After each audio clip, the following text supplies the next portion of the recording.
काय होतं जेव्हा आपण लग्नासाठी किंवा फंक्शनसाठी तयार होतो आणि आरशासमोर जाऊन उभारतो त्यावेळेस आपल्याला वाटतं अरे बापरे मी किती जाड दिसते ह्या ड्रेसमध्ये, किंवा साडी ब्लाऊज असेल तर किती जाड दिसते मी या साडीमध्ये. वाटतं ना. खरं तर आपण इथं आपल्या शरीराला दोष देत असतो, पण दोष खरं तर कपड्यांचा असतो. आपण आपल्या बॉडी टाईपनुसार ज्या डिझाईन्स वापरत नाही किंवा ज्या चेंजेस करत नाही ना, त्याचा खरं तर दोष असतो. आजच्या व्हिडिओमध्ये मी तुम्हाला अशा 3 टिप्स सांगणार आहे ज्यामुळे तुमचा लुक कम्प्लीट चेंज होईल. 3 नंबरची टिप खूप महत्त्वाची आहे, त्यामुळे व्हिडिओ शेवटपर्यंत बघा. आणि चॅनलवर नवीन असाल तर नमस्कार, मी सायली. माझ्या चॅनलवर तुम्हाला सगळ्यांचं खूप स्वागत आहे. आत्ताच मला फॉलो करून ठेवा, कारण मी एक स्टेप अप सिरीज घेऊन येते प्लस साईजवाल्यांसाठी स्पेशली. त्यामध्ये मी सगळे पॉईंट्स कव्हर करणार आहे. जसे की प्लस साईज असेल तर तुम्ही पॅन्ट्स कशा वापरायला हव्यात, हा त्यातला आजचा पहिलाच व्हिडिओ आहे. असे बरेचसे सगळे पॉईंट्स मी जवळजवळ करणार आहे. जवळजवळ 7 ते 8 व्हिडिओज ह्या सिरीजमध्ये येतील, त्यामुळे अजिबात मिस करू नका. चला व्हिडिओला सुरुवात करूया. आता सगळ्यात पहिली टिप आहे ती म्हणजे ब्लाऊजच्या बाबतीत. सगळ्यात मोठी चूक ना ॲक्च्युली ब्लाऊजच्या बाबतीतच होते.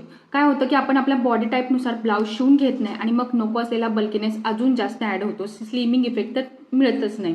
आता ब्लाऊज आपण चुकीचा शिवतो म्हणजे काय करतो, तर तुम्ही समजा अप्पर बॉडी तुमची मोठी आहे, गळा छोटा आहे आणि तिथे जर तुम्ही हाय नेकवाले किंवा कॉलर नेकवाले असे जर ब्लाऊजचे गळे शिवून घेतले ना, तर तिथे तुम्हाला बल्कीनेस ॲड होणार आहे. मग त्याऐवजी काय करायचं की व्ही नेकवाले, यू नेकवाले अशा प्रकारचे गळे ठेवायचे, ज्याच्यामुळे काय होतं व्हर्टिकल लाईन क्रिएट झाल्यासारखं एक इल्युजन क्रिएट होतं आणि त्यामुळे तुम्हाला तिथे एक स्लिमिंग इफेक्ट दिसतो. बघणाऱ्याचं लक्ष तुमच्या गळ्याकडे जातं, मोठ्या गळ्याकडे, त्यामुळे तुमचा बस्ट एरियासुद्धा जास्त हायलाईट होत नाही.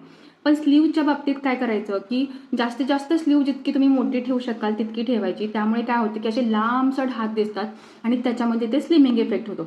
छोट्या स्लीव्स ठेवल्यामुळे अजिबात दंड बारीक दिसत नाहीत, उलट तुमच्या दंडाचा जो बल्कीनेस आहे तो जास्त हायलाईट होतो. त्यामुळे मेगा भाई असतील किंवा फुग्याच्या छोट्या भाई ज्या असतात त्या तुम्हाला कितीही आवडत असल्या तर शक्यतो अवॉइड करा. त्याच्यामुळे तुमचे दंड अजून जास्त हेवी दिसतात. त्याऐवजी तुम्ही 3/4 किंवा एल्बो लेंथपर्यंत, आणि जर आवडतच असतील तर लॉंग स्लीव्स ठेवू शकता. दुसरी चूक होते ती म्हणजे कापड निवडताना किंवा प्रिंट्स घेताना.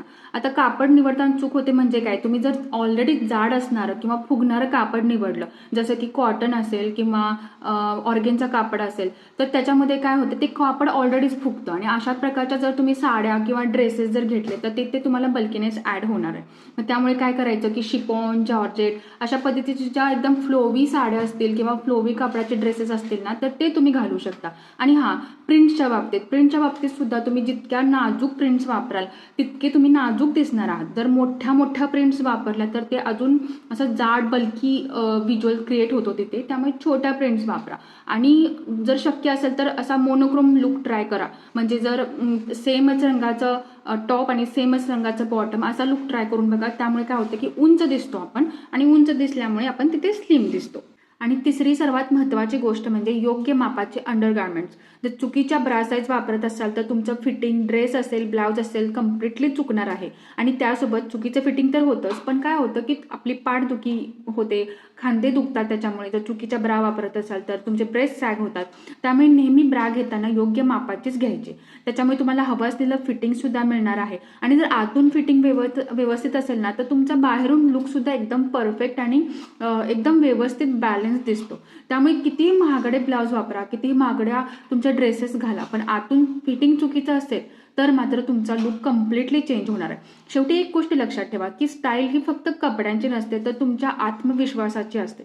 आणि जोपर्यंत तुमच्यामध्ये तो कॉन्फिडन्स येत नाही तोपर्यंत तुम्हाला कोणताही ड्रेस प्रॉपरली कॅरी करता येत नाही. आणि हा कॉन्फिडन्स इन्क्रीज कसा करायचा, तर मग ह्या अशा प्रकारच्या ज्या काही टिप्स आहेत ना त्या वापरून. आणि अशाच टिप्ससाठी मला नक्की फॉलो करा.